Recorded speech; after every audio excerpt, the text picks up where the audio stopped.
In the small village of Umuoma, there lived a man named Amadi. He was known for his wisdom and kindness, and everyone in the village respected him. One day, Amadi heard that the king of Umuoma, King Ezudo, was looking for a husband for his only daughter, Princess Adaeze. Princess Adesa was known far and wide for her beauty. However, she had two big problems. She didn't know how to cook, and she was very rude to everyone around her. Because of this, no man in the village wanted to marry her, even though she was the daughter of a king. King Ezudo was very worried. He wanted his daughter to be happy, but he also wanted her to learn how to be kind and humble. So the king made an announcement in the village square.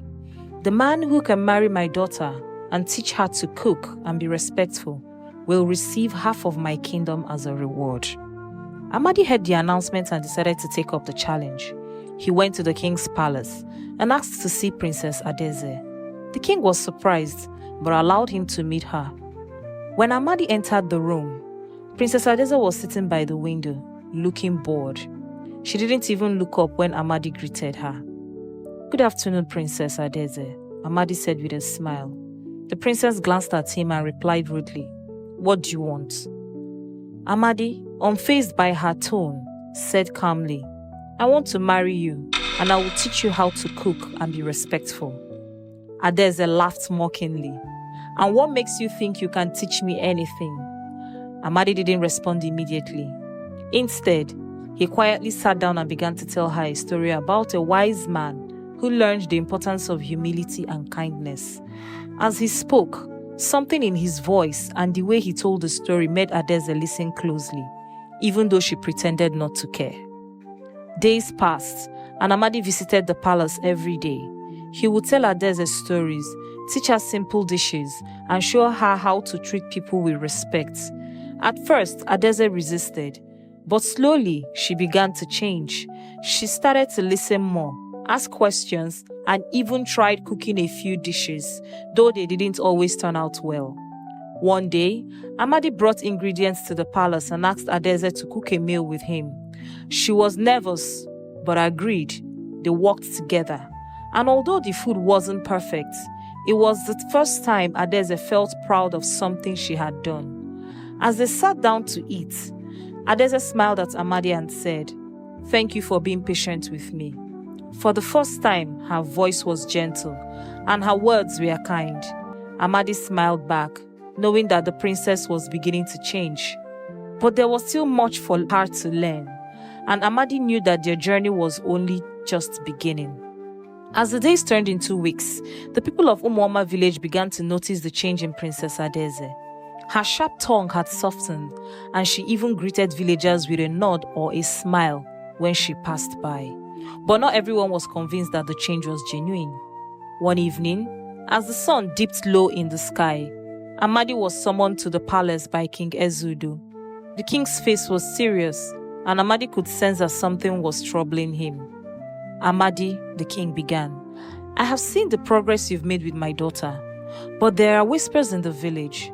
People say Adaeze's kindness is only on the surface, that she has not truly changed." Amadi listened carefully, knowing that the king's concerns were valid. "Your Majesty," Amadi replied, "change is not always easy to see, especially when people expect the worst. But I believe Adaeze is learning and growing every day. Perhaps it is time to test her heart." The king raised an eyebrow, intrigued. "What do you suggest?" Amadi thought for a moment and then said, "Let us invite all the villagers to a grand feast. Adaeze will be responsible for preparing the meal and serving the guests. We will see how she handles the challenge." The king nodded in agreement, and the next day, an invitation was sent out to every household in Umuoma. The villagers were excited and curious, wondering if the princess could truly prove herself. The day of the feast arrived, and the palace buzzed with activity. Adaeze, dressed in a simple but elegant wrapper, worked tirelessly in the kitchen. Amadi was by her side, guiding her, but not doing the work for her.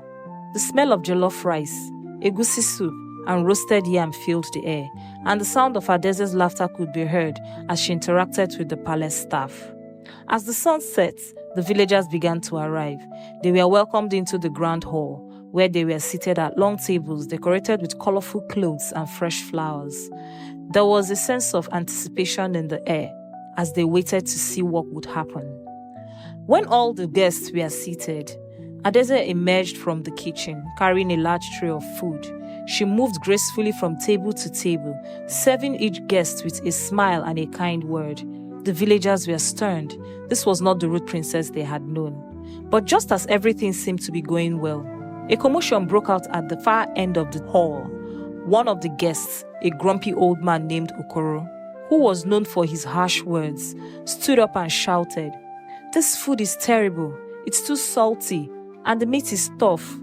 How can a princess serve us such a meal?" The hall fell silent, and all eyes turned to Adaeze. The old Adaeze would have snapped back with an insult or stormed out in anger. But this time, something different happened. Adaeze calmly walked over to Okoro, knelt down beside him and said, "I'm sorry the food is not to your liking. Please allow me to bring you something else." The villagers gasped in surprise, and even King Ezudo was taken aback. Adaeze returned to the kitchen and prepared a new plate of food for Okoro, making sure it was exactly to his taste. When she brought it back, the old man tasted it, and though he didn't smile, he nodded in approval. The feast continued, and the mood lightened once more. As the night wore on, laughter and music filled the air, and the villagers began to realize that the princess had indeed changed. But just as the feast was reaching its peak, a shadow fell across the hall. A stranger, dressed in dark robes, appeared at the entrance. His face was hidden beneath a hood, and he carried an air of mystery and danger. The music stopped, and the villagers fell silent, sensing that something was not right. The stranger stepped forward and spoke in a deep, ominous voice. "I have come to challenge the man who claims to have tamed the rude princess. Let us see if he can protect her from the trials that await." The room grew cold, and a sense of unease spread through the crowd. Amadi stood up, his eyes narrowing as he faced the stranger. He knew that this was not just a test of his wisdom, but of his courage and love for Adaeze. The night of the feast had been a success so far, with Adaeze serving the villages with a grace and humility that surprised everyone. But as the evening wore on, the mood shifted with the arrival of the mysterious stranger, Nnadi. His challenge to Amadi had left the hall in uneasy silence. The villagers watched, holding their breath, as Amadi stepped forward facing Nnadi with calm resolve. "What is the purpose of this challenge?" Amadi asked, his voice steady.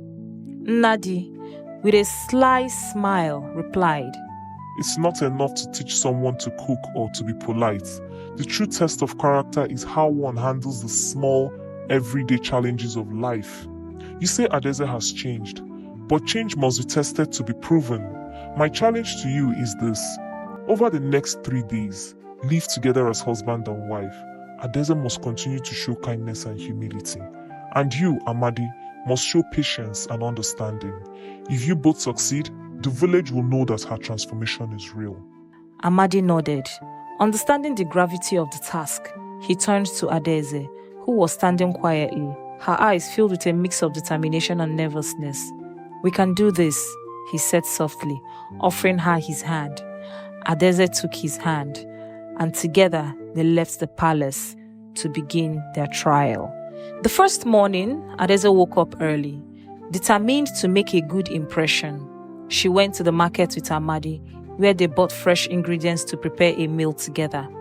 The villagers watched curiously as the princess, once known for her rude demeanor, interacted with the market women with surprising gentleness.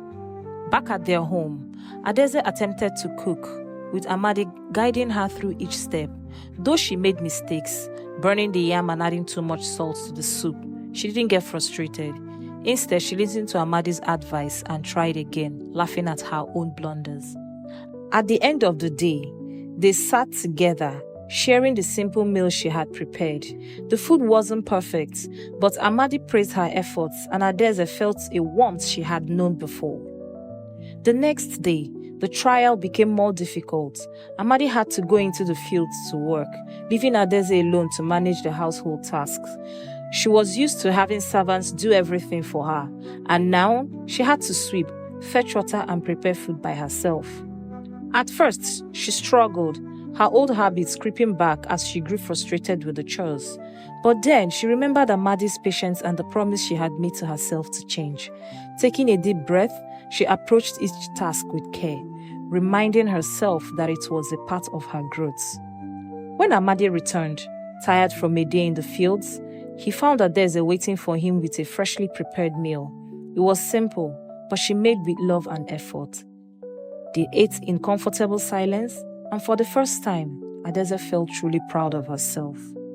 On the final day of their trial, Adaeze and Amadi were invited to a gathering at the village square. The villagers, curious about how the couple had fared, watched them closely. As they walked through the village, Adaeze was approached by a group of children, eager to see the princess. In the past, she would have ignored them or shooed them away, but now she knelt down to their level, smiling warmly and talking with them. The children giggled and played around her, and the villagers whispered in amazement. Later, during the gathering, an elder approached Amadi and Adaeze. "Princess," the elder said, "you have changed much in these few days. But tell me, what have you learned?" Adaeze looked at Amadi, who nodded encouragingly, before turning back to the elder. "I have learned that true strength lies not in power or status, but in kindness, patience, and the willingness to grow. I am not perfect, but with Amadi by my side, I am learning to be better." The elder nodded, satisfied with her answer. The villagers, hearing her words, felt their hearts soften towards the princess they had once feared. As the sun set, painting the sky with hues of orange and pink, Amadi and Adaeze walked back to their home. The trial was over, and they had passed not through grand adventures, but through the small, quiet moments that truly define a life together. That evening, as they sat under the stars, Amadi turned to Adaeze and said, "You have changed, Adaeze, and I am proud of you." Adaeze smiled, her heart full. "I could not have done it without you, Amadi. You saw something in me that I did not see in myself."